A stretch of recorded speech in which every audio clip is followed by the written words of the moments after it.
Wiebrza jest jakby miejscem bardzo specyficznym, dlatego że to jest taki relikt epoki polodowcowej.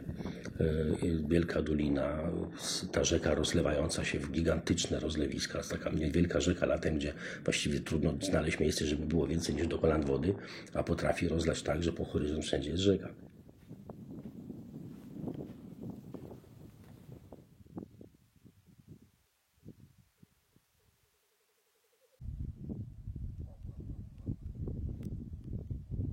Kiedyś, dosyć dawno, jak jeszcze nie robiłem swoich obserwacji, siedziałem czasem na kanapie u pani Broni w takie późno jesienne, ciemne, deszczowe wieczory, kiedy to strach wynurzyć nos przez okno, i zaglądałem wtedy do takiej szafy, która tam stoi w kącie. Tam jest dużo fajnych takich starych książek, opracowań o ptakach, często spisy gatunków z tego rejonu, i trafiałem nieraz na jakieś wzmianki o cietrzewiach. I wtedy myślałem sobie, że parę kilometrów stąd, w tej ciemności, gdzieś ukryte w roślinności, mogą być cietrzewie i nikt nie wie, gdzie one są. I to chyba był taki pierwotny bodziec do rozpoczęcia moich obserwacji, moich badań, żeby zacząć się starać doprowadzić to do skutku, żeby znaleźć właśnie odpowiedź na to pytanie, gdzie one są.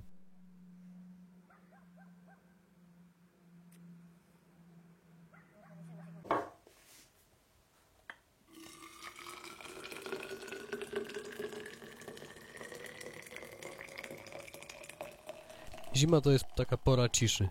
Czasami, jak idę przez bagno zimą, to zatrzymuję się, zamykam oczy i zastanawiam się, co słyszę, jakie są dźwięki, które mnie otaczają, i wtedy w zasadzie dochodzę do wniosku, że nie ma żadnych dźwięków i czuję się trochę tak, jakbym był we własnym pokoju, w jakimś małym pomieszczeniu, a potem otwieram oczy i widzę tą potężną przestrzeń, aż po horyzont, która milczy.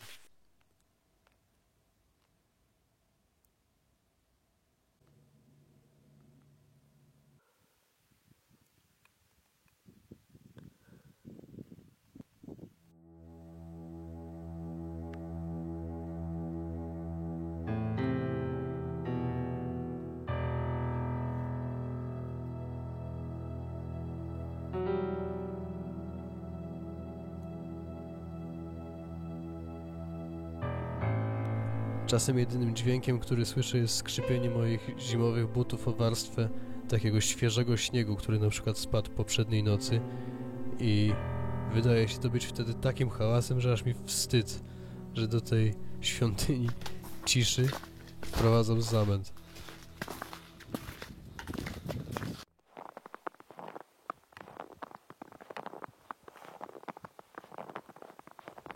Smarkacz lat, nie wiem ile to miało, takie chude. Uparło się na cietrzewia. No ja wiem, gdzie to cietrzewie, bo mordę drą na okrągło.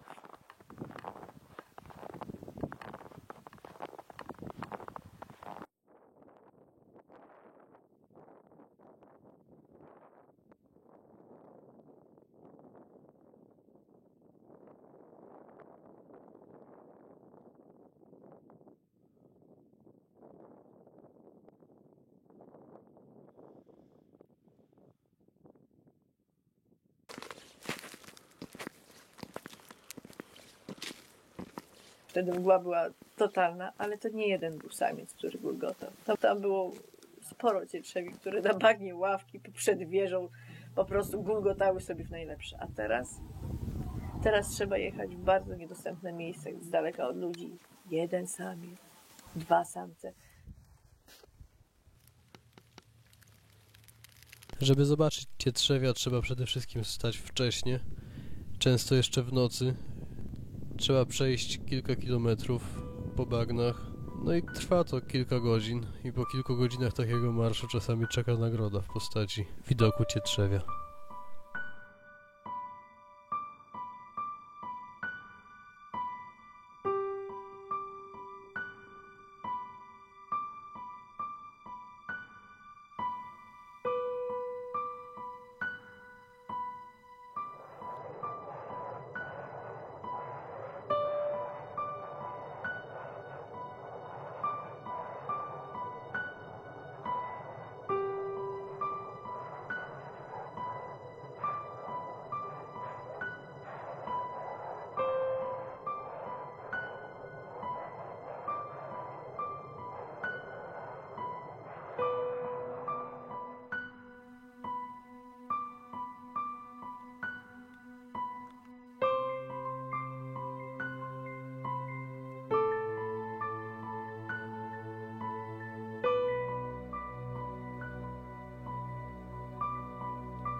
Stoję gdzieś tam sobie po przejściu iluś tam kilometrów, 7, 8, 10 i w tym nieruchomym krajobrazie jedynym ogniskiem ruchu jest jakaś grupka 4, 5, 6 cietrzewi, które sobie gdzieś tam żerują na drzewach, a ja stoję w dużej odległości i patrzę na nie przez lunetę.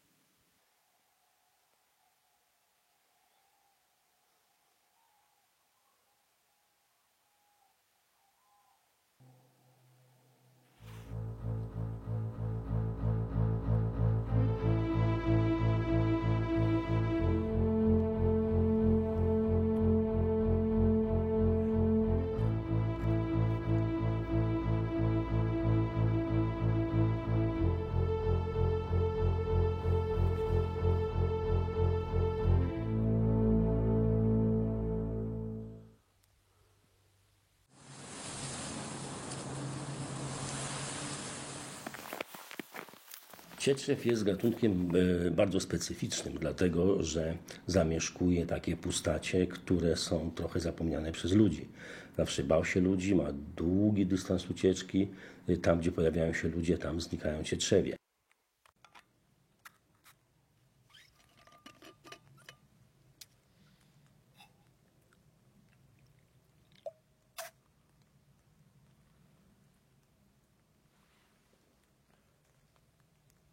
Ptakiem, który zdecydowanie nie tylko tutaj, ale wszędzie wyginął na nizinach na Podlasiu, to jest cietrzew. Z cietrzewia nie zostało prawie nic. Ja pamiętam, że jak się przyjeżdżało wiosną, w latach 70., pod nawet 80. jeszcze, to jeżeli się wyszło w kwietniu na przykład o świcie, to był jeden bełkot słychać. Było słychać jeden bełkot, jedno bulgotanie. I te cietrzewie były wszędzie, na górkach, na grądzikach. Tutaj w Google wystarczyło wyjść. Za tą Olszynę już się widziało koguty. A teraz cisza.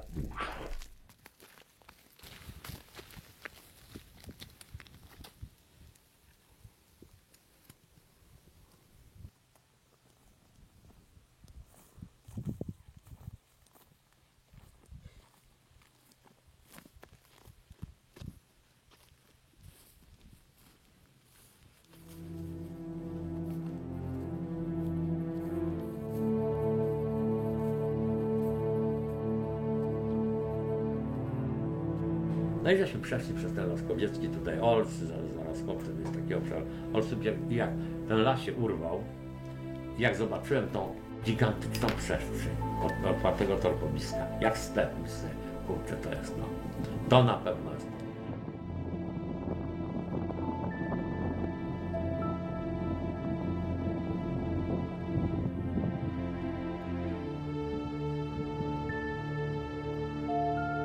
Jadąc tutaj starym autobusem, patrząc na zegarek niecierpliwie, kiedy my wreszcie dojedziemy do tego celu.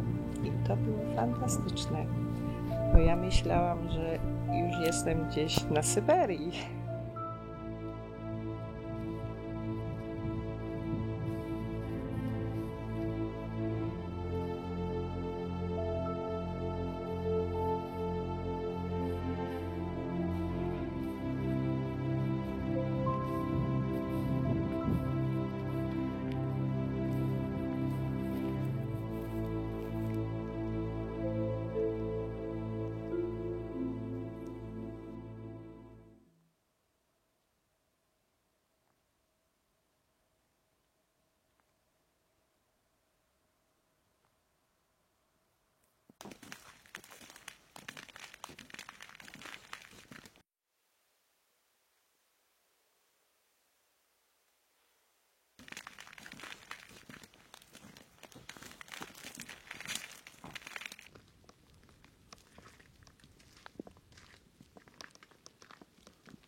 Ludzie boją się przyrody. Gdybyśmy tutaj mieszkańców miasta zabrali do wycieczkę za miasto, do lasu i poprosili, żeby przeszli przez las sami z punktu A do punktu B, to nie zrobią tego. Boją się tego lasu, boją się pcheł, boją się komarów, boją się kleszczy, boją się wiewiórek, boją się myszy, wilków, niedźwiedzi, wszystkiego. Przeciętny mieszczuch boi się tej przyrody. W grupie, no to pójdą oczywiście wtedy w grupie, ludzie idą, hałasują, czują się pewni siebie, ale samotnie, czy to w dzień, a nie mówiąc o nocy, ci ludzie nie rozumieją tej przyrody, boją się i nie znają tych zwierząt. Każdy głos to jest dla nich coś strasznego.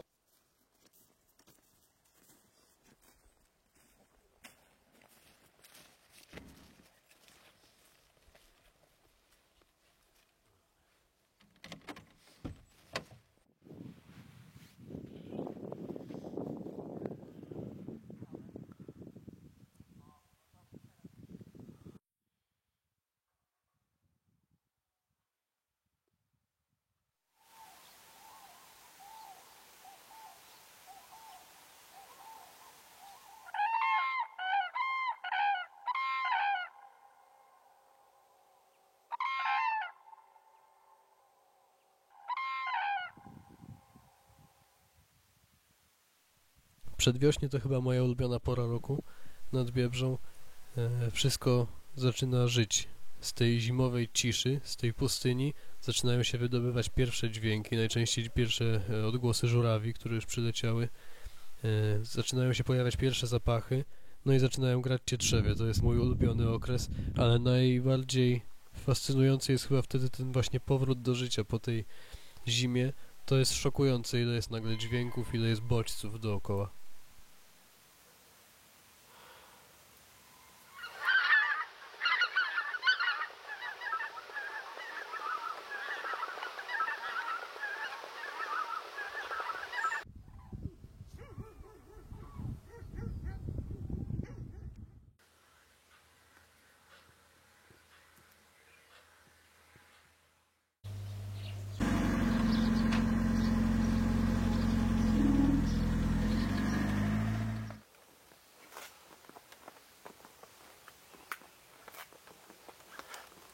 Wiosna to okres toków cietrzewia.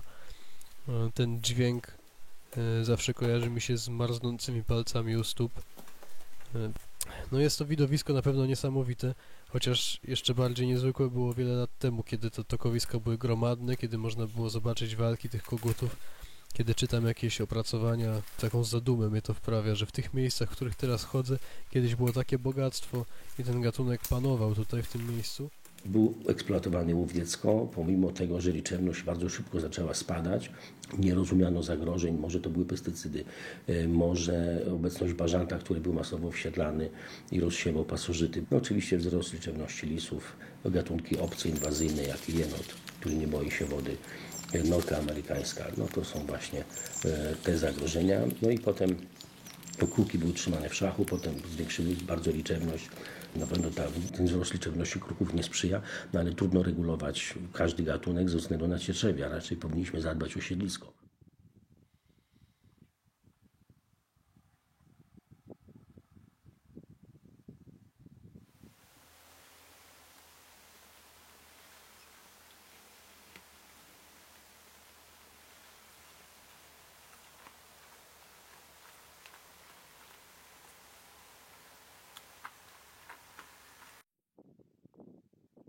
Dobra pogoda na Cietrzewie to jest najczęściej brak wiatru, brak opadów, względnie pogodne niebo, taka wyżowa pogoda.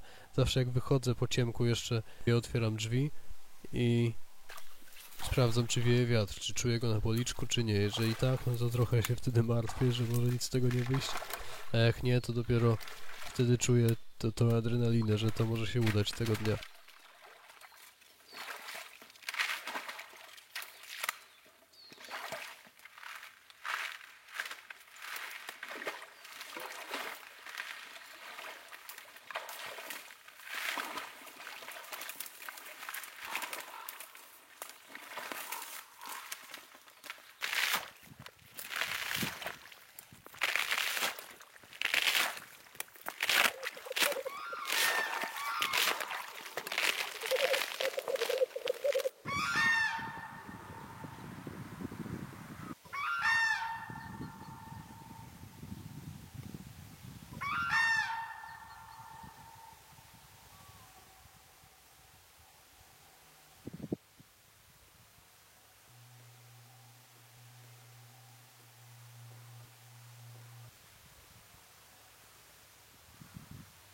Cieprzew jest ptakiem takim borealnego pochodzenia.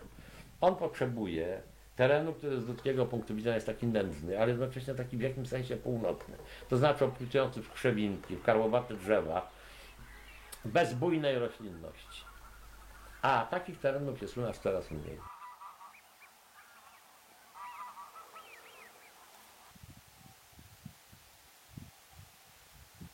Natomiast na tych współczesnych łąkach cietrzew się nie odnajduje, wśród tej bujnej roślinności, gdzie prawdopodobnie nie ma żeru odpowiedniego dla niego, a jednocześnie ta roślinność jest za wysoka.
Przedwiośnie to takie przebudzenie, a potem zaczyna się ta właściwa zielona wiosna i wtedy wszystko przyspiesza tak, że z dnia na dzień widzimy już co innego.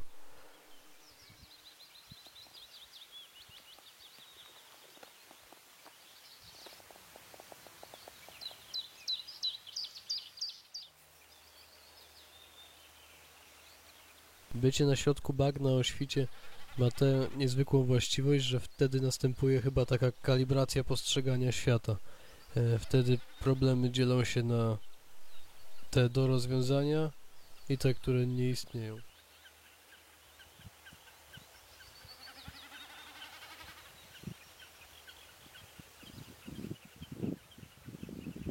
To daje takie poczucie dystansu do świata, dystansu do wszystkich spraw, które się ma w głowie przez cały czas. Działa jakoś leczniczo, nadspodziewanie skutecznie.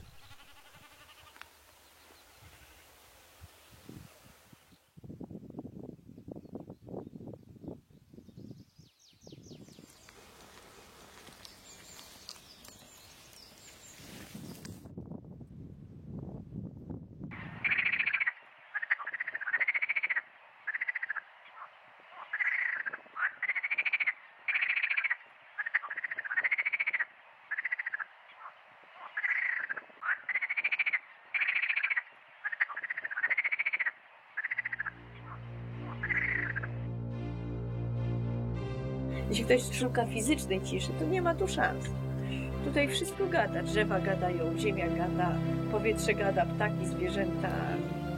Wszystko cały czas dźwięczy.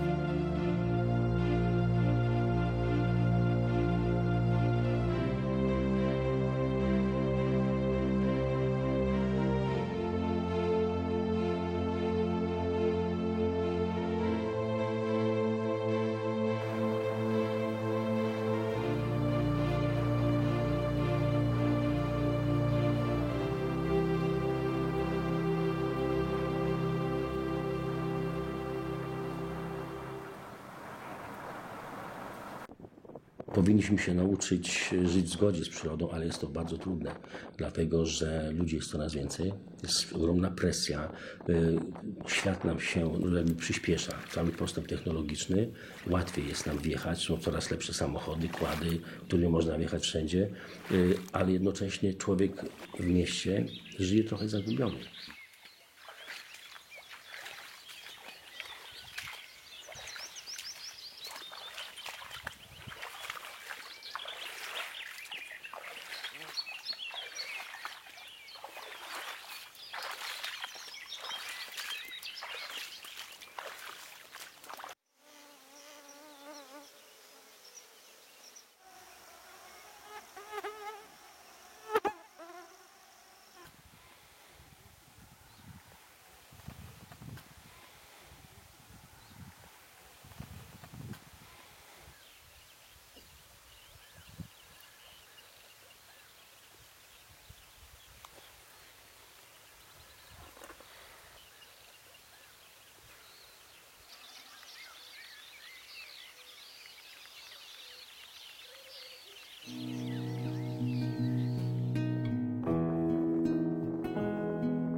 Biebrza daje ciszę emocjonalną.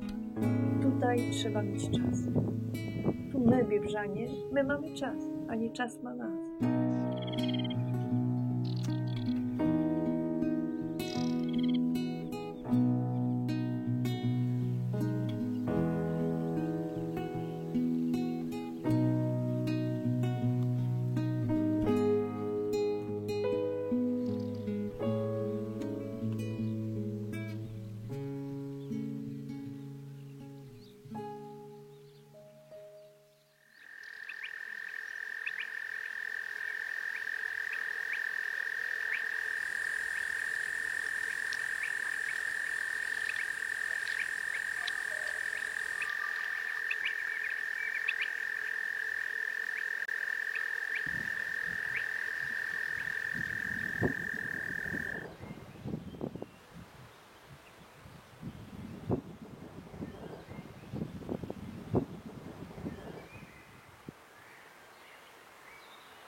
Wiedziałem, że latem zadanie będzie dużo trudniejsze, bo cietrzewie wtedy mają okres pierzenia i wrodzenia piskląt i stają się praktycznie niewidoczne. I przez to właściwie głównym zadaniem przez czerwiec, lipiec i sierpień było nawet nie szukanie samych ptaków, a szukanie ich śladów.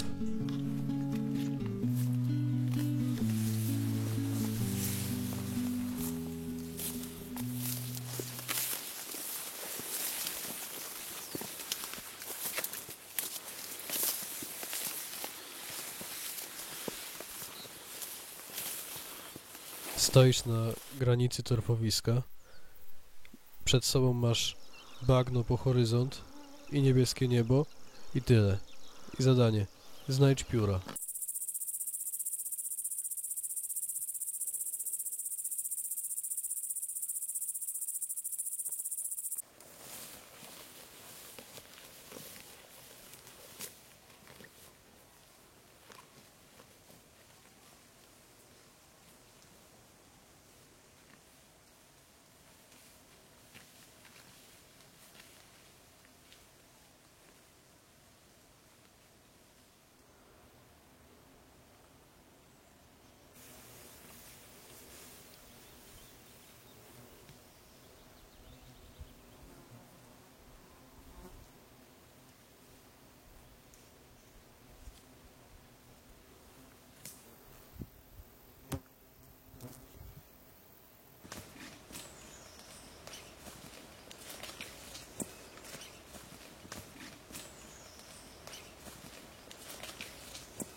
Lato nad Biebrzą to jedna wielka dżungla.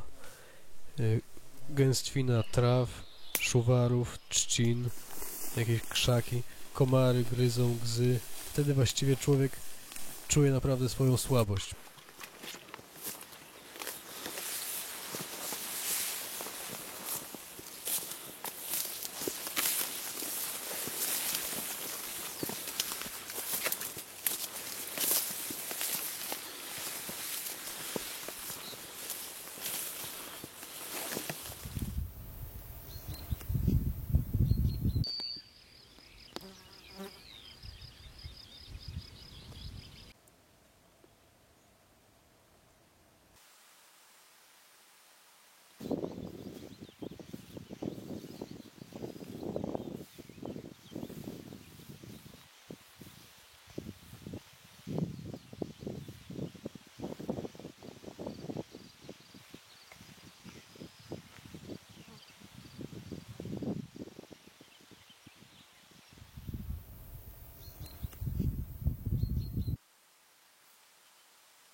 Wysokie trzciny, błoto, łzy, komary.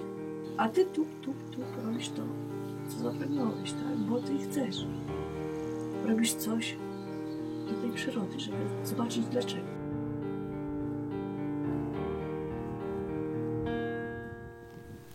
Zobaczyłem, że z ziemi, z tego piasku mokrego po ulewie, która przeszła tam poprzedniej nocy, wystaje dudka, końcówka pióra. I pociągnąłem za nią i wyszło całe pióro.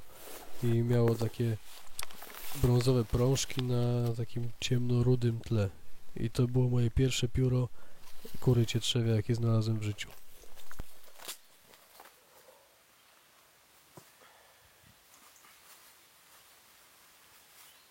Jako gatunek stworzyliśmy rzeczywistość, która jest kompletnie odrębna od natury, a przecież na fundamencie natury została wybudowana, bo nie byłoby cywilizacji, gdyby nie znajomość praw natury, pór roku, umiejętność znajdowania pożywienia, umiejętność oceny zagrożeń.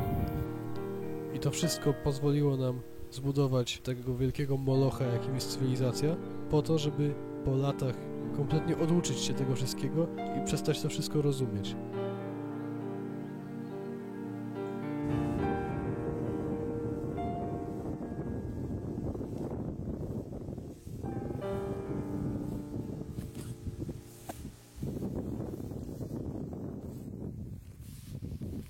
Człowiek to najbardziej inteligentny gatunek na Ziemi. Jego możliwości są niemal nieograniczone, ale chyba na dzień dzisiejszy nie jest jeszcze gotowy, żeby samemu wyznaczyć sobie granice.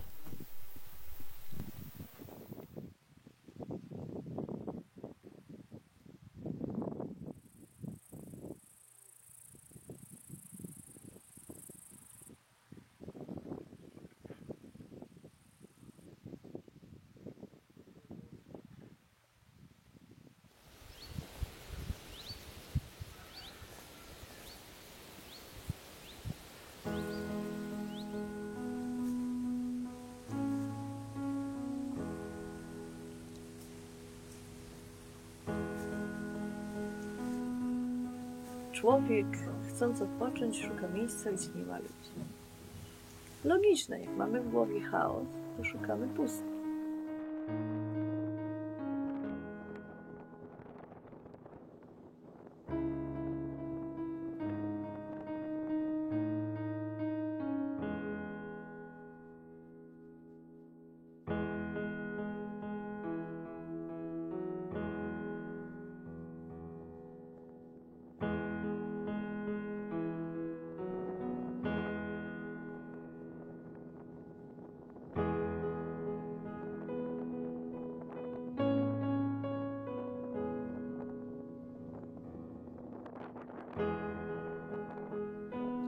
Młodzi miastach nie przyjeżdżają, nawet nie zaglądają do tych starych domów. Nikt nie ma czasu patrzeć tak, bo ludzie jak przyjeżdżają chcą trochę wyciszenia, ale dopiero na miejscu, jak się mieszka w takim miejscu, to naprawdę może się obserwacją zająć człowiek i zrozumieć.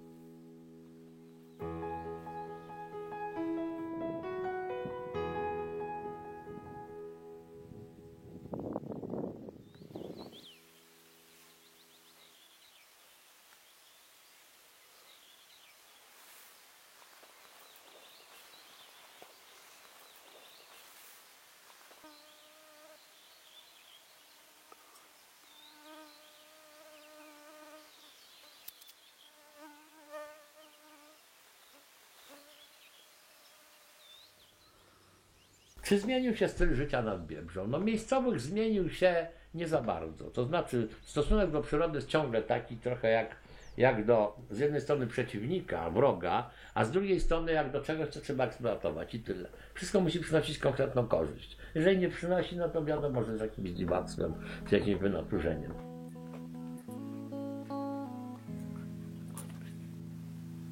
Te dwie populacje ludzi, tych przyjezdnych i tych miejscowych, to one są tak trochę obok siebie. To znaczy ci przyjezdni no, interesują się miejscowymi, chcą z nimi jakoś nawiązać kontakt, ale właściwie ten kontakt się sprowadza do tego, że są te gospodarstwa gościnne. I tak poza tym żadnych tego typu kontaktów nie ma. Ktoś, kto tu zostaje, to musi mieć naprawdę powód i musi mieć bardzo silny charakter. Ci, którzy naprawdę potrzebują spokoju, zostają. Ci, którzy szukają siebie, zostają.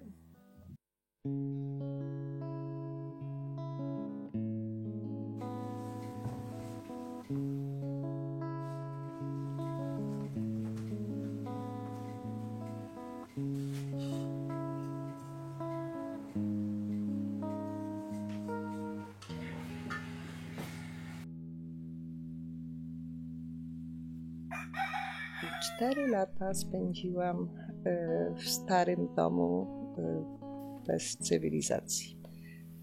Woda w studni, łazienka w misce, więc było wspaniale. I te 4 lata uważam za moje najwspanialsze 4 lata.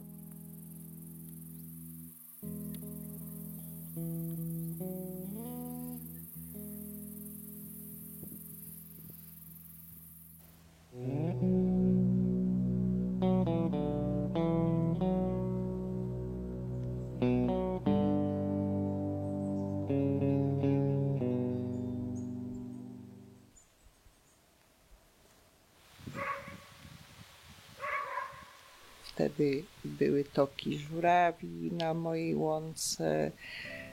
Te życie jakby tak wolno się toczyło.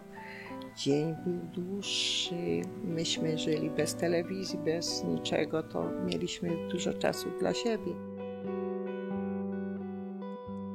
Z roku na rok tych gospodarzy ubywało, wynosili się do miasta, młodzież uciekała i w rezultacie ani tu, ani w niedalekiej wsi Budy, właściwie z tych dawnych gospodarzy to już nikt kompletnie nie został.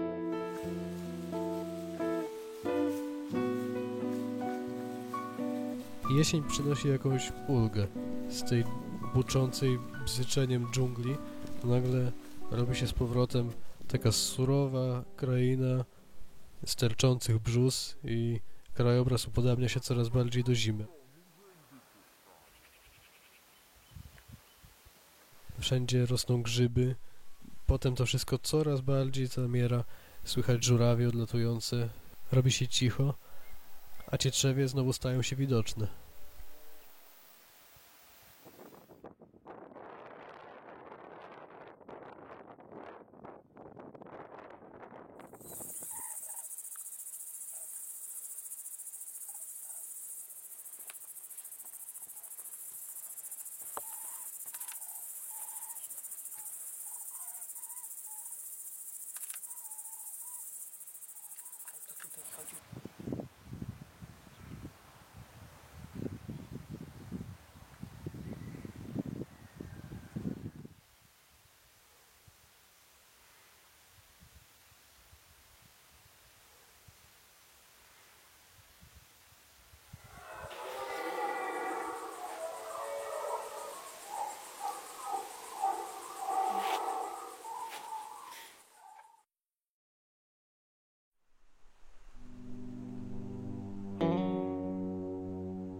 Dolina Biebrzy powstała po ostatnim zlodowaceniu, czyli ma powiedzmy te 12 tysięcy lat. I przez 12 tysięcy lat to wszystko funkcjonowało i niewiele co się zmieniało.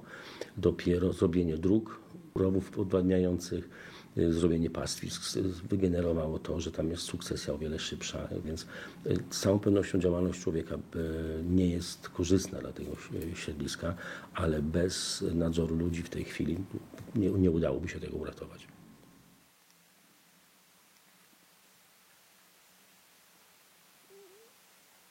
Przez kilkanaście tysięcy lat działalność człowieka nie powodowała rozwoju lasu, a w tej chwili działalność człowieka musi zmierzać do tego, żeby powstrzymać sukcesję lasu, żeby tam Biebrza nie zarosła.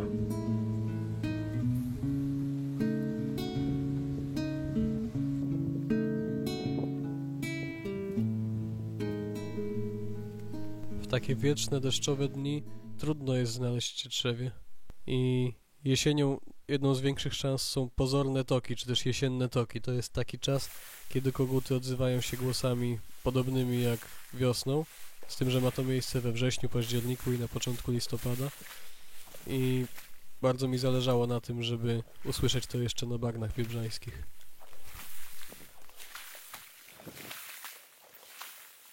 Przy Pogorzało zdarzało się, że kogut, który tam tokował wiosną, zdarzało mi się też tokować jesienią.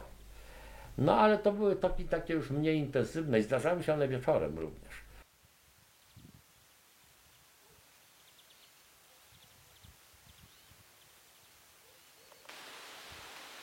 Myślę, że w tym gatunku jest coś takiego, co przynajmniej z mojego punktu widzenia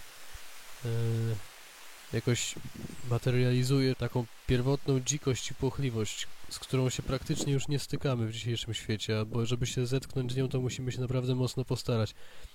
I to jest taka dzikość, o której ja zawsze marzyłem, jak przeglądałem jakieś albumy, czy to o Biebrzy, czy jakiekolwiek inne przyrodnicze i patrzyłem na takie jakieś dzikie krainy, pustkowia, to właśnie sobie wyobrażałem, że tam muszą żyć jakieś stworzenia, dla których to jest codziennością, a dla nas to jest niesamowita jakaś totalna egzotyka.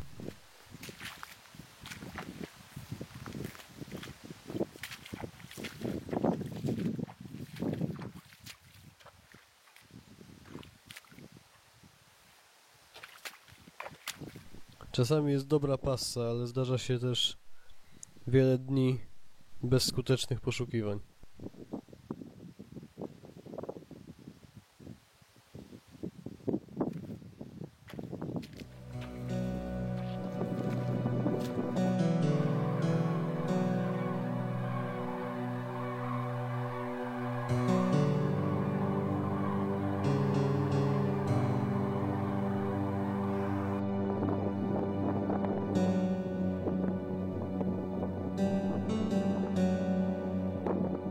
Są jeszcze na bagnach biebrzańskich takie miejsca, z których nie widać żadnych dachów, domów, kominów, latarni, ale te miejsca powoli zanikają. W takich miejscach żyją cietrzewie, one też zanikają, dlatego że w takiej rzeczywistości nie ma dla nich po prostu miejsca.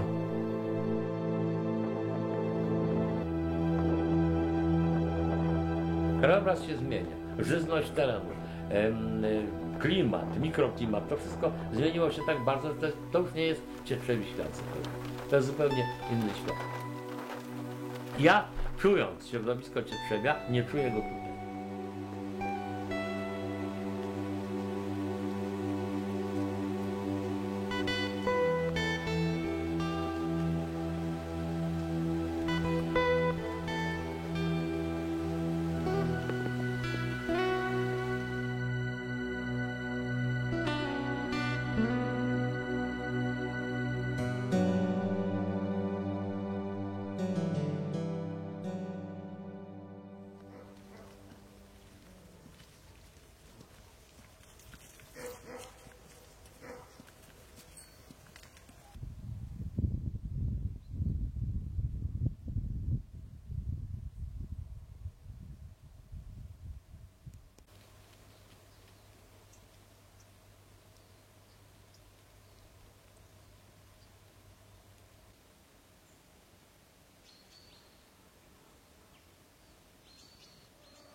Kiedy nie można znaleźć ptaków, warto nadal patrzeć pod nogi i rozglądać się dookoła, bo każde znalezione ślady to równie ważna informacja o miejscu, jakie zasiedlają cietrzewie.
Ludzie najpierw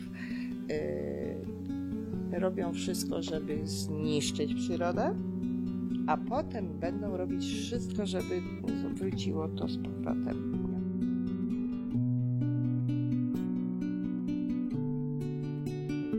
Rozwiązaniem dla ludzkości może być zamknięcie ludzi w takich enklawach miejskich, a zostawienie przyrody w taki sposób, żeby ta przyroda sama mogła się rządzić swoimi prawami.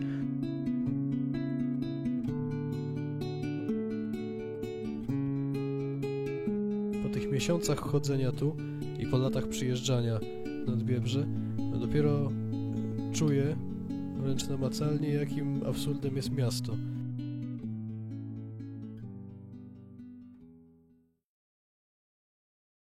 Biebrza przetrwa w takiej formie, jakiej jest, pewnie stopniowo coraz bardziej zmienionej. Niektóre gatunki się wyniosą, inne przyjdą i myślę, że nadal będzie piękna. Tylko wiosną albo zimą będzie chyba trochę brakowało tego dziwnego, pękatego kształtu na szczycie małej karłowatej brzozy na środku torfowiska.